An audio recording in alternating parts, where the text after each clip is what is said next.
Check 1, check 2.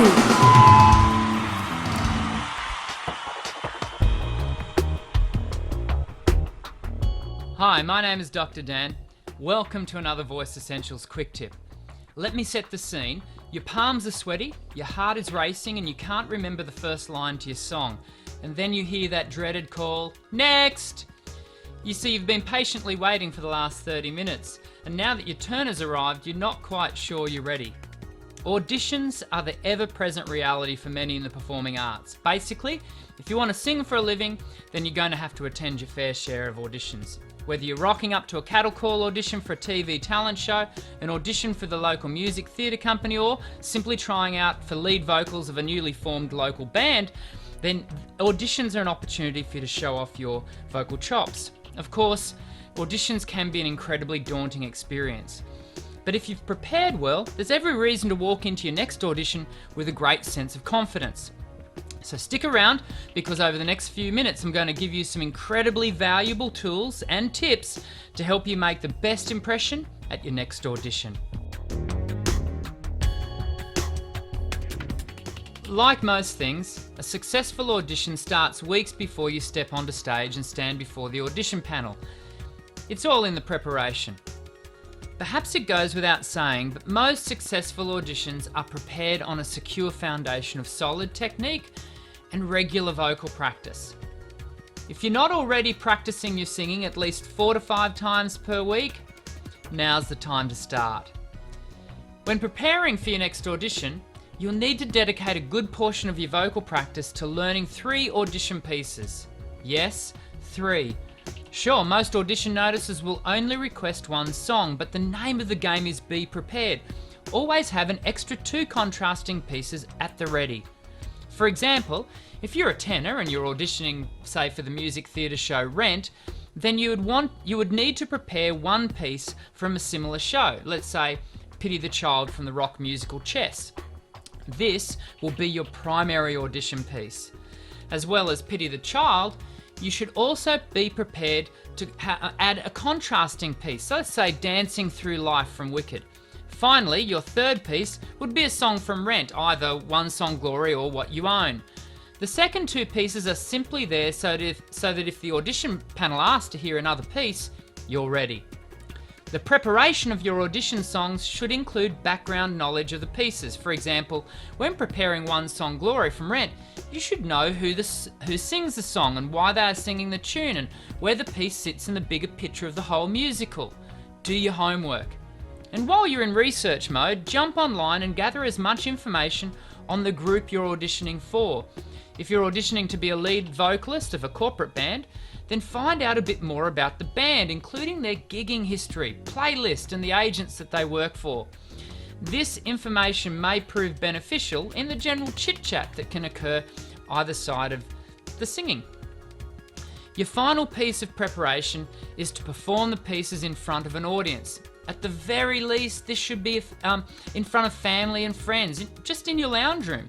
Number 1 rule, never sing a song in audition that you have never performed in front of an audience before.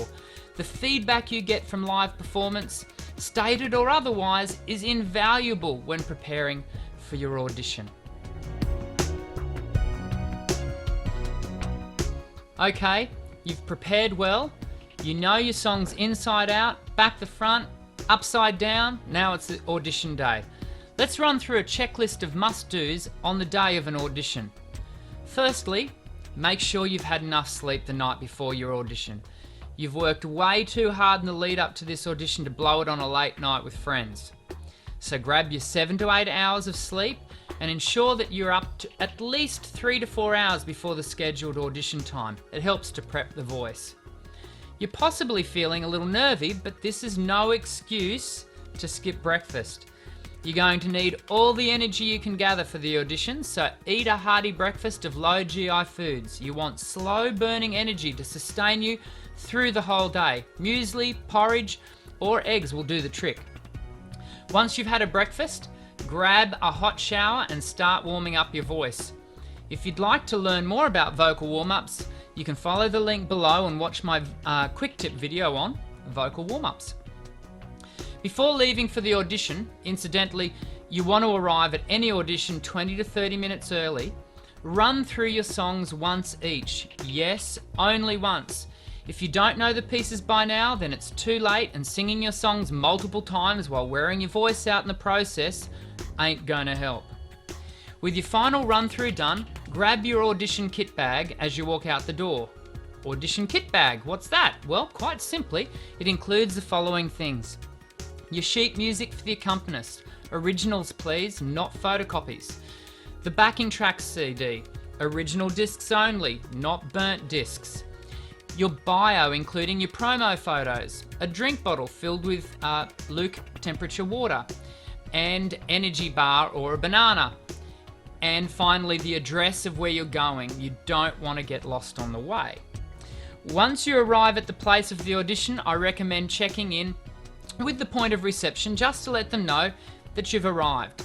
Then find yourself a quiet spot away from any other auditionees and discreetly start humming your songs, preferably with your eyes closed, imagining yourself in front of the audition panel, successfully performing your pieces. Okay, you're ready? Next! When you hear the call that your turn has arrived, calmly collect your audition kit bag and walk into the audition space, confident that you've prepared well. The audition panel is probably going to greet you by asking you your name and what you'll be singing. This is your opportunity to let your personality shine and simply be yourself. When it comes time to sing, don't sing directly at the panelists. This will probably make everyone feel a little awkward, and that's the last thing you want them to feel. You can look at the panelists, but for the most part, you should perform to the entire room, even if the room is empty. And here's another really important point to remember. If the panel stop you mid-song, don't panic. Remember, they've got to hear heaps of other voices today, so their time is limited, and sometimes all they need to hear is a verse, chorus, or 64 bars.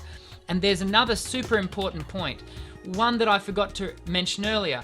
When preparing your songs, identify the best verse, chorus, or 64 bars of the song that will show off your voice and its abilities. Once the panel feel that they've heard what they need to, they often dismiss you with a smile and a "we'll be in touch."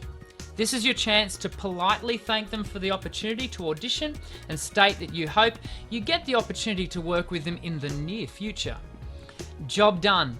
If you walk off stage satisfied that you performed to the best of your abilities in the moment, then you've just had a successful audition. Congratulations.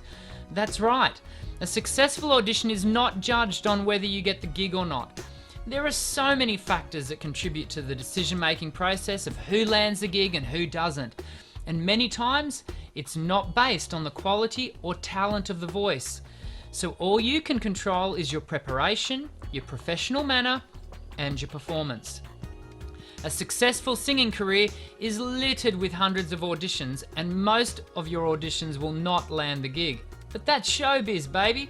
Keep putting yourself out there. Your next audition might just land the big one.